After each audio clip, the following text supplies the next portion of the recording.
자, 오늘도 헬마우스 임경빈 작가 함께합니다. 어서 오세요. 안녕하세요. 자, 주말 이후에 그 검찰총장의 얘기가 많이 화제가 됐습니다. 예. 그렇습니다. 예. 지금 이제 검찰총장 이원석 총장인데요. 이름 생소하게 느끼시는 분들도 많이 있을 것 같습니다. 사실 한동훈 법무부 장관 시절에는 이제 검찰총장이 상당히 좀 많이 가려져 있어서 예. 그 존재감을 많이 드러낸 적이 없었는데 최근 들어와서 이원석 총장의 이제 지시 내용들이 많이 기사화가 되고 있습니다. 검찰이 특히 윤석열 대통령의 배우자 김건희 여사의 명품백 수수 의혹, 일명 이제 명품백 수수 의혹과 관련해서 전담 수사팀을 꾸려서 본격적으로 이제 수사에 착수했다라는 소식부터 전해졌는데요. 이원석 총장이 지난 2일에 서울중앙지검에다가 지시를 했다는 겁니다. 전담 수사팀을 구성해서 신속하게 수사를 해라.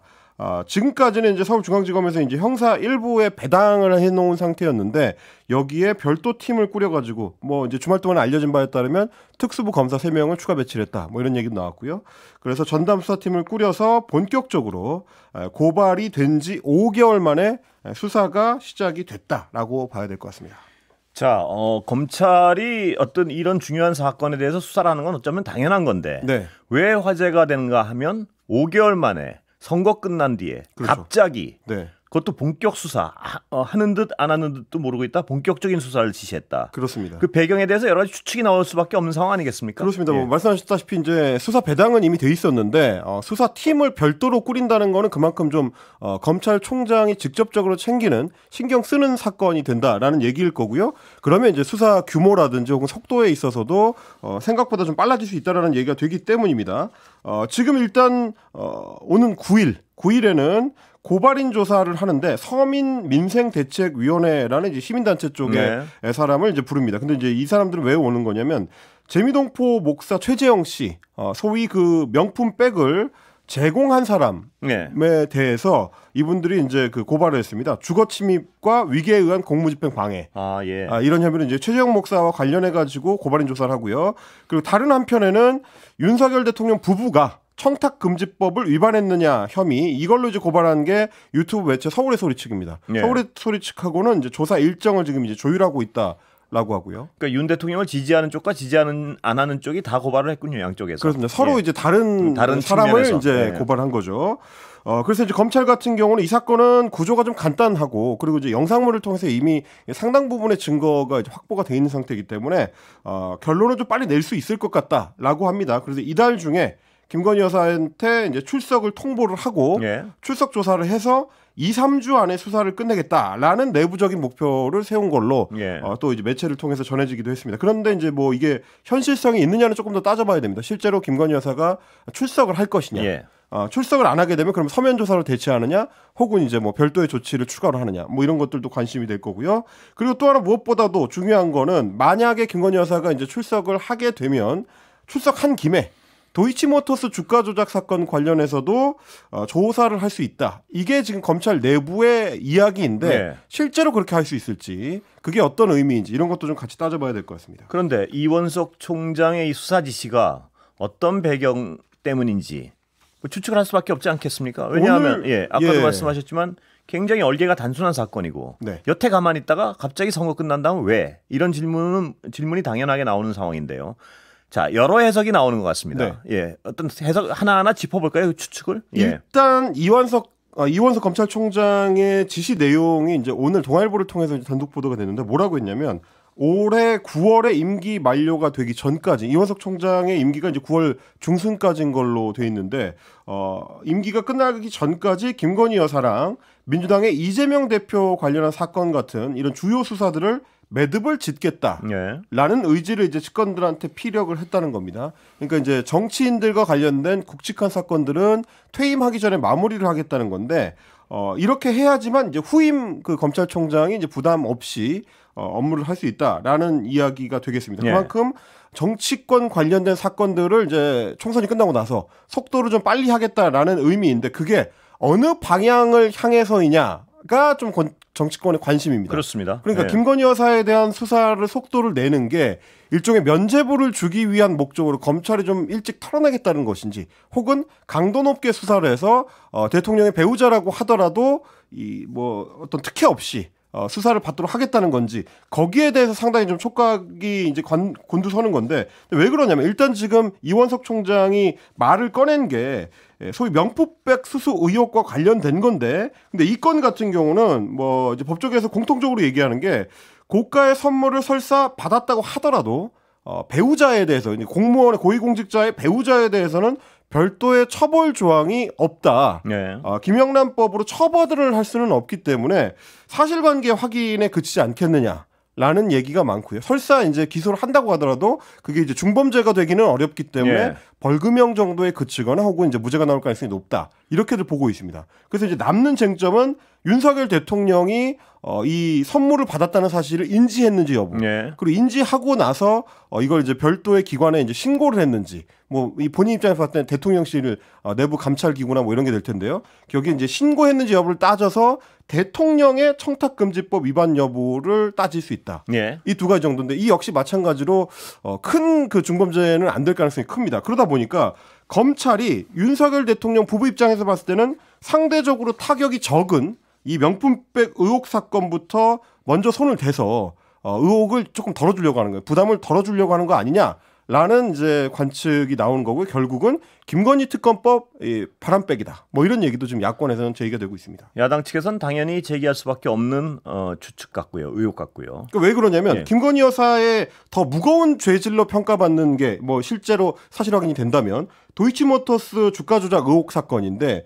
이 사건 같은 경우는 지금 이미 1심 판결이 끝났습니다. 관련자들이에요. 네, 관련자들의 1심 판결. 권오수 전 도이치모터스 회장을 비롯해서 관련자들이 대다수 이제 유죄를 판결받은 상황인데 그런데 그 유죄 판결의 과정에서도 보면 김건희 여사와 장모 최은순 씨의 계좌가 이 주가 조작에 활용된 걸로 이 재판을 통해서 이제 인정이 됐습니다. 그런데 김건희 여사 그러면 단순히 쩐주로만 들어가 있는 건지 혹은 핵심 공범으로 주가 조작에 참여를 한 건지 가담을 했는지 이런 여부를 규명을 해야 되는데 이 사건은 지금 뒤로 미뤄져 있고 예. 왜 나중에 문제 제기가 된 명품백 의혹 사건부터 먼저 수사에 속도를 내느냐 이런 부분들도 지금 이제 의혹을 키우는 이제 포인트인 겁니다. 의심하는 쪽에서는 그러니까 정리하면 간단하고 처벌 가능성이 작은 것부터 털어주고 그렇습니다. 무거운 것은 좀 이 핑계로 좀 묻어두고 또 특검은 이 핑계로 이렇게 열심히 하고 있지 않느냐는 핑계로 특검은 또 미루고 거부하고 그렇죠. 뭐 이런 시나리오 아닌가라고 의심을 하는 거죠. 특히 이제 야권에서 그런 부분을 네. 강하게 문제 제기를 하고 있는데요. 박찬대 민주당 원내대표 같은 예. 경우에 오늘 아침에 이제 MBC 라디오 김종대 시선 집중에 출연을 해서 한동훈 전 국민의힘 비상대책위원장을 중심으로 해서 이원석 총장과 송경호 서울중앙지검장 등이 김 여사 수사를 하면서 세과시를 하고 있는 것 아닌가라는 시각이 있다는 예. 이야기를 하고요. 동시에 특검 여론을 급하게 무마할 수 있는 가능성도 상당히 높다. 양쪽의 두 가지 가능성을 다 제기를 했습니다. 예. 그래서 이제 이원석 총장이 혹시 용산하고 이제 갈등을 하면서 뭔가 좀 각세우기를 하는 거 아니냐라는 여권 내의 의혹과 야권 내에서는 이제 특검 여론을 무마하려고 일부 좀 봐주기 수사를 할 가능성이 있는 거 아니냐 이런 얘기가 다 나오고 있는 건데 조국혁신당의 조국 대표 같은 경우도 총선 민심을 생각한다는 생색을 내면서도 특검법을 막기 위한 것이다. 또 이렇게 의심을 하고 있습니다. 그러니까 야권하고 여권하고 약간의 다른 쪽의 어떤 의구심을 제기하는 것 같은데요. 여권에서는 총장이 약간 대통령과 약간 대립함으로써 자기의 영역을 확보하려는 것 아니냐 이런 의심을 하는 거죠. 여권에서는. 그러니까 이제 왜 그러냐면 애초에 이거를 김건희 여사를 대상으로 수사를 할 필요가 있느냐라는 게 용산의 시각이라고 할 수 있습니다. 네. 왜냐하면 지난 2월에 설을 앞두고 대통령이 KBS하고 대담을 했을 때도 보시면 그때도 분명하게 이 사건은 몰카 공작 사건이다. 그러니까 김건희 여사는 이제 일종의 피해자다. 네. 박절하게 대하지 못하는 바람에 이렇게 좀 끌려온 거다. 이런 식의 이제 취지의 발언들을 대통령이 했었기 때문에 그런데도 불구하고 만약에 검찰에서 김건희 여사를 수사 대상으로 본다 그러면 대통령하고는 사건을 보는 결이 좀 다른 거거든요. 그러다 보니까 이제 여권에서 걱정하는 건 혹시 이 사건 계기로 해가지고 검찰이 대통령하고 좀 거리두기를 하려는 거 아닌가? 뭐 이런 의심을 좀 갖고 있는 겁니다. 근데 야권에서 이제 덮어주기, 특검 무마용 어떤 보여주기 뭐 이런 걸 의심을 하고 있는데 그렇습니다. 야권의 의심을 뒷받침하는 건 아까 9월 임기 끝날 때까지 좀 부담스러운 사건을 다 해결해주고 간다. 뭐 이런 의미라면 9월 임기 끝나는 거야 뭐 원래부터 알고 있었을 텐데 그렇습니다. 전부터 왜 좀 그렇게 하지 갑자기 선거 끝나고 그렇게 하느냐 이 선거 얘기 끝나고 하느냐.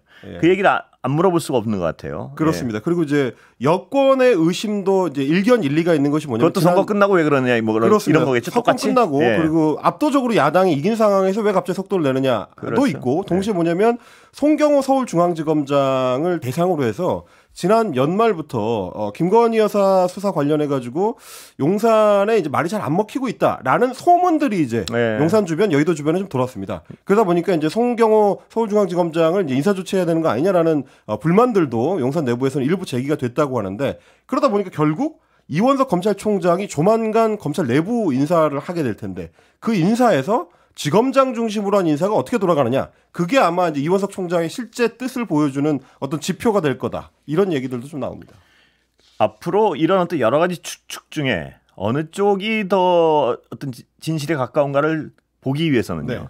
수사가 어떻게 얼마나 강도 있게 진행되느냐 이걸 보면 되겠죠. 그게 핵심입니다. 그리고 이제 사실 소환할 것이냐 김건희 여사를. 그렇습니다. 수사가 강도 높게 진행되더라도 저희가 지난 그 수십 년 동안의 검찰의 역사를 짚어봤을 때 검찰 조직은 결국 마지막에는 자기 조직을 보호하는 쪽으로 많이 움직여 왔었기 때문에 용산을 향하든 혹은 야권을 향하든 그 방향성이 검찰하고 어떻게 또 연관돼 있는가, 검찰 조직 보호와 어떻게 연관돼 있는가, 그것도 좀 같이 좀 지켜보셔야 될 포인트인 것 같습니다. 아까 잠깐 짚었지만 서울중앙지검장 인사 문제도 한번 같이 봐야 될 것 같고요. 그렇습니다. 그러니까 이 의중이 어디 있느냐는 흘러가는 모양새를 좀 지켜봐야 나올 것 같습니다. 이 지금 갑작스러운 이 수사 지시가 어디서 비롯됐고 어디를 향해서 가는가 이걸 짚어보려면 그렇습니다. 수사의 흐름과 동시에 인사도 봐야 될 것 같고요. 인사를 봐야 된다고 말씀을 드린 거는 사실 지난주에도 저희가 뉴스 신세계에서도 몇 번 소개해드린 게 민정수석실이 이제 신설이 될 경우에 그 민정수석으로 유력한 분이 상당히 좀 사법연수원 기수가 좀 높은 편이다. 그러다 보니까 결국 이제 검찰에 대한 신뢰도가 용산 내부에서 좀 동력이 떨어져서 검찰을 조직적으로 좀 장악하기 위한 어떤 움직임이 아니냐라는 의심도 지금 나오고 있는 상황이기 때문에 이번 검찰 인사가 그만큼 중요한 겁니다. 민정수석을 갑자기 도입하는 게 검찰 관련해서 좀 할 일이 많아진 것 아니냐. 혹은 검찰 수사를 좀 이렇게 통제하기 위한 것 아니냐. 뭐 이런 의심이 나오는 상황에서 앞으로 인사도 또 맞물려 지켜봐야 될 것 같고요. 그렇습니다. 김건희 여사 소환을 할지 여부도 굉장히 관심거리 같습니다. 보니까. 소환을 할지 그 소환에 응할지 만약에 응하지 않는다면 서면 조사로 대체할지 추가 소환을 요청할지 혹은 이제 극단적으로 간다면 뭐 체포영장이라든지 뭐 이런 걸 이제 발부한다든지 이런 것들도 다 같이 보셔야 될 포인트입니다. 그다음에 주가 조작 사건에 대한 수사는 어떻게 불을 붙일지. 그렇습니다. 지켜봐야 될 게 많은 것 같습니다. 자, 김계한 사령관. 공수처 조사 받았죠? 네, 지난 주말 동안에 그러니까 4일에 공수처에서 소환 조사를 했는데요. 15시간에 걸쳐서 상당히 좀 강도 높게 이제 조사가 이루어졌다고 합니다. 그리고 미리 좀 전해졌던 내용을 보니까 공수처에서는 질문지를 상당히 좀 두껍게 준비를 했는데 200페이지 정도, 200쪽 정도로 준비했다고 하고요. 워낙 좀 준비 내용이 많았다 보니까 한 번의 소환 조사로는 충분하지 못했다라는 게 공수처 내부의 이제 평가라고 합니다. 그래서 김계환 해병대 사령관에 대해서는 추가 조사를 계획하고 있다라고 하니까요. 아마 이제 한두 차례 더 이제 불러서 소환 조사할 가능성이 있습니다. 그런데 김계환 사령관 같은 경우는 좀 특이할 만한 점이 변호인을 따로 선임하지 않아서 혼자 와서 조사를 받고 갔다. 이게 또 어떤 의미이냐? 뭐 이런 것들도 여러 이제 정치권에서는 예측을 하고 있는데 그만큼 본인이 뭐 잘못한 게 없이 떳떳하다라는 표시일 수도 있다. 혹은 뭐 자기가 말하는 거에 있어서 거짓이 없다라는 어떤 증표일 수도 있다. 뭐 이런 얘기들이 여러 추측으로 좀 돌고 있습니다. 근데 핵심적인 질문들은 기자가 하니까 잘 대답은 안 하는 것 같아요. 답변을 하지 않았습니다. 그러니까 그렇게 그 추측이 맞으려면. 팩트에 대한 그렇게 자신이 있으면 기자들이 물을 때 핵심적인 질문을 하지 않았습니까? 거기에 대해 답을 해야 될 것 같은데요. 거기는 입을 절대 열지 않았습니다. 공수처에 가서 이제 답변을 어떻게 했는지도 이제 같이 좀 볼 필요는 있겠죠. 어쨌든 김계환 사령관 같은 경우는 지난해 7월 31일에 그 문제의 이종섭 전 국방부 장관의 이첩 보류 지시가 나왔을 때 박정훈 대령을 이제 설득하려고 했었던 이 핵심 인물입니다. VIP 주재 회의에서 해병대 1사단 수사 결과에 대한 언급이 있었고 VIP가 격노를 하면서 국방부 장관과 통화를 해서 이렇게 됐다. 라고 박정훈 대령한테 전한 걸로 이제 지목이 된 인물인데 물론 이제 김계환 사령관은 그 사실을 이제 부인을 하고 있긴 합니다. 이게 이제 공수처 수사에서 어떻게 나오느냐에 따라서 이제 결과가 좀 달라질 거고요. 그리고 이미 공수처에서는 유재은 국방부 법무관리관 소환 조사했고요. 박경훈 전 국방부 조사본부장 그 당시에 이 수사 자료를 회수해 왔었던 당사자입니다. 여기에 대해서도 이미 피의자로 조사를 했기 때문에 그러면 김기현 사령관 다음에는 아마도 신범철 전 차관 예. 그리고 이제 이종섭 전 국방장관 예. 이런 정도 수순으로 가지 않을까 싶습니다. 그리고 앞으로 이제 아마 대통령실과의 관계에 있어서 핵심이 되는 거는 이제 이시원 공직기강 비서관에 대해서도 공수처에서 소환 조사를 할 것이냐 이런 부분이 될 것 같습니다. 그렇습니다. 이 최상병 사건의 얼개가 너무나 단순한 사건이기 때문에 지금 이 핵심 피의자들을 조사하면 그리 어렵지 않게 사실관계를 밝힐 수 있는 사건 아니겠습니까? 이게 그렇습니다. 예, 대통령실이 과연 관여를 했고 전화한 것까지는 확인됐고요. 그렇습니다. 관여는 했는데 네. 어떤 수준에서 어떤 관여를 했고 또 대통령실이 그 관여하게 하는데 최고 윗선은 누구인가? 네. 뭐 이거 아니겠습니까? 그래서 지금 이제 사건을 보는 분들은 두 가지로 분리를 해서 보는데요. 하나는 대통령실 혹은 대통령이 어느 정도로 이 사건에 개입돼 있느냐. 그렇죠. 그래서 네. 이제 이종섭 전 국방부 장관이 02로 시작하는 대통령실로부터 걸려온 전화를 받고 나서 사건에 어떤 변화가 일어난 것 같은데 그 전화가 누구로부터 왔는지 혹은 그 전화 통화 내용이 어떤 것이었는지 이걸 이제 규명하는 게 이제 아마 핵심적인 쟁점이 될 것 같고요. 또 한 가지 축은 법리적으로 봤을 때 대통령실이 설사 개입을 했다고 하더라도 그 개입이 부당한 것이냐 아니냐. 지금 대통령실에서는 그런 정도의 개입을 할 수 있다는 식으로 약간 말이 좀 바뀌긴 했거든요. 바뀌고 있죠. 약간. 네, 기존의 입장에서 조금씩 좀 변화가 있는데 그 핵심이라는 거는 애초에 박정훈 대령을 비롯한 이제 해병대 수사단에서 이렇게 수사를 하면 안 된다.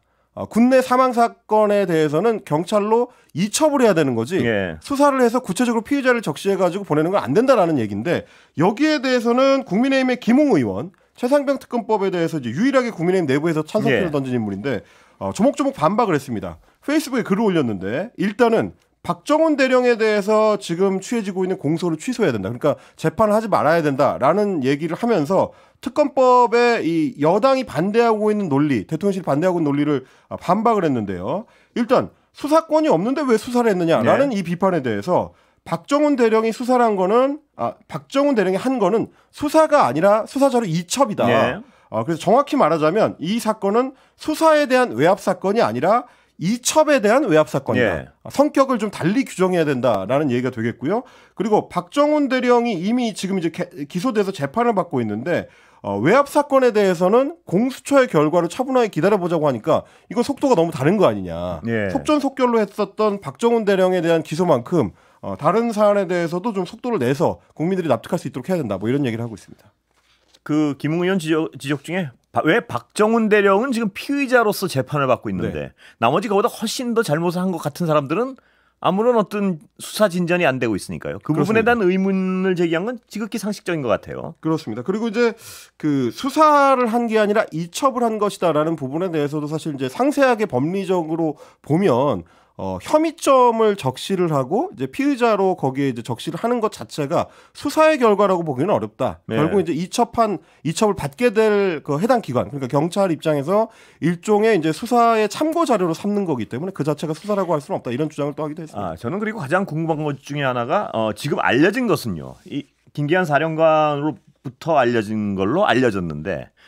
VIP가 경로했다는 거 아니겠습니까? 그렇습니다. 사단장을 이름을 적시한 데 대해서 사단장이 그 사병들을 사지로 몰아넣는데 그 사지로 몰아넣은 사단장을 적시하는 것에 대해서 왜 경로했을까? 저는 이게 궁금해요.